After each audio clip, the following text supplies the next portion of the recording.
Okay. Madam Chair? Senator Madam Bato Chair. de la Rosa is recognized. Yes, thank you, Madam Chair. May I respectfully manifest that after this,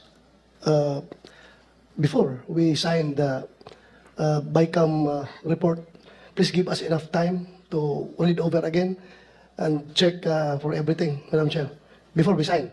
Para hindi tayo magmukhang tanga after signing, Madam Chair. Let me state for the record the members of the Senate panel. Senators Cynthia A. Villar, Senator Ronald Bato de la Rosa, Senator Pia S. Cayetano, Senator Win Gatchalian, Senator Christopher Lawrence Bongo, Senator Lauren Legarda, Senator Amy Marcos, Senator Joel Villanueva, Senator Juan Miguel F. Zubiri, Deputy Majority Leader Senator Joseph J.V. Victor Ejercito, Deputy Majority Leader Senator Mark A. Villar, Deputy Minority Leader Risa Hontiveros, Majority Leader Senator Francis Tolentino, Minority Leader Senator Aquilino Coco Pimentel, Senate President Pro Temp Senator Jinggoy Estrada, Senate President Francis Cheese Escudero, and yours, Senator Grace Poe. The Chair would like to acknowledge Ferdinand Martin G. Romualdez and the House members of the House panel. Senior Deputy Speaker Aurelio Dong D. Gonzalez Jr., Deputy Speaker David J.J. C. Suarez, Majority Leader Manuel Jose Manix M. Dalipe, Deputy Majority Leader Jude A. Asidre, Deputy Majority Leader Neptali M. Gonzalez, Senior Vice Chair Stella Luz A. Kimbo, Vice Chair Jose Joboy S. Aquino, Vice Chair Raul Angelo Gil Bongalon, Honorable Romeo M. Acop, Honorable Leandro Jesus F. Madrona, Honorable Michael John R. Duabit, and Minority Leader Marcelo C. Libanan. Marcelino. I would like now to give the opening statement from the Senate. Magandang hapon po sa ating lahat. As part of the legislative process, I'm reminded that no matter how much we disagree, we should all be here for a common purpose, and that is to serve our countrymen. Of course, it's not without its challenges. Lahat gustong makuha ang pinakamataas na marka para sa kanilang sektor, pero kailangan din nating tiyakin na sapat para matugunan ang mga tunay na pangangailangan ng bansa.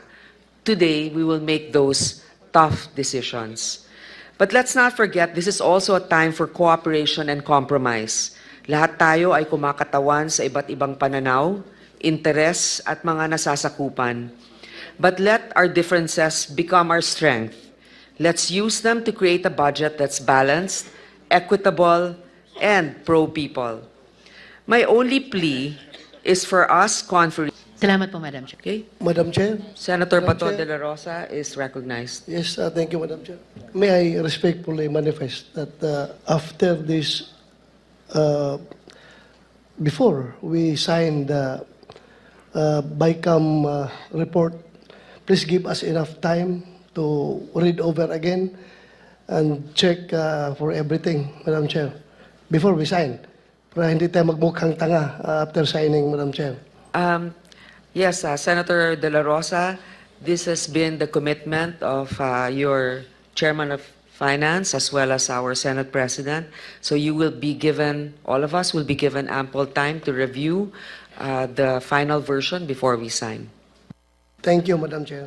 We are deeply honored to be graced by the presence of our distinguished Speaker of the House of Representatives, the Honorable Ferdinand Martin G. Romualdez. His steadfast leadership and unwavering commitment to the principles of good governance have guided us in our collective mission to serve the Filipino people. As we convene this bicameral conference committee, it is a privilege to invite our Speaker to deliver Pati kami, ang mga asawa ko nagtrabaho sa gobyerno, nakataya. Tingnan mo naman yung pera. Kinuha ninyo sa GSIS, PhilHealth, 89.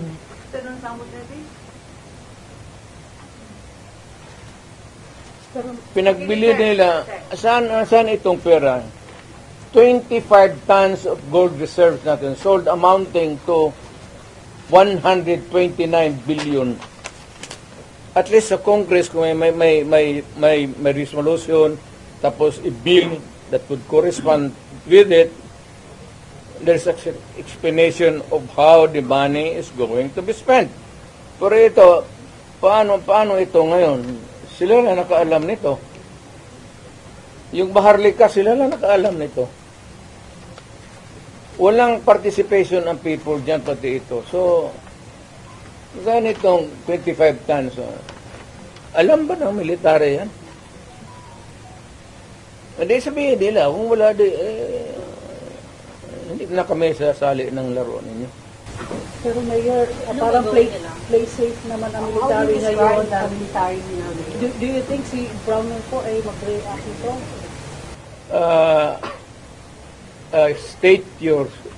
Can you restate your statement? Can you expect that Brownell will react? When ito, pag nilabas din ito, your question must also correspondingly appear. Importante yan. So, guard. Oo, kasi may statement siya, dapat nagpartisan, dapat parang stay put lang yung military. Wala naman siyang sinabi, no? At in fact, si Inday nga nagsabi na tulog-tulugan yung Chief of Staff. Paano daw makakatulog yung AFP Chief of Staff? Billion yung nawawala. Matagal na siya natulog. Alam niya yung commander-in-chief niya nagdudruga. Noon pa yan, alam na ng lahat. Baka siya lang ang hindi. Ang mga pulis. Kaming taga Davao, alam namin si Lagdameo nagdudruga. Kasi kasama namin siya palagi dito sa diyan kay Pedro. Kaya yung SIPO ni mag-usap kami, yung SIPO ni Lagdameo magtulo yan. Hindi niya alam nagatulo yung SIPO niya. Minsan gano'n na lang yan. Alam ni Marcos na si Lagdameo durugista. Alam ni Lagdameo na durugista. Magkasama yan sila sa hit-hitan. So, another appropriate question would be, yung ito with sincerity. Kayo bang mga military pati police, would you still continue to support a drug addict? Alam ninyo kung mga, tanungin mo lang yung Presidential Security Command. Puro military man yan. You did not go far. Yung mga tao ninyo sa military. Hanggang kailan kayo magsuporta ng drug addict na President?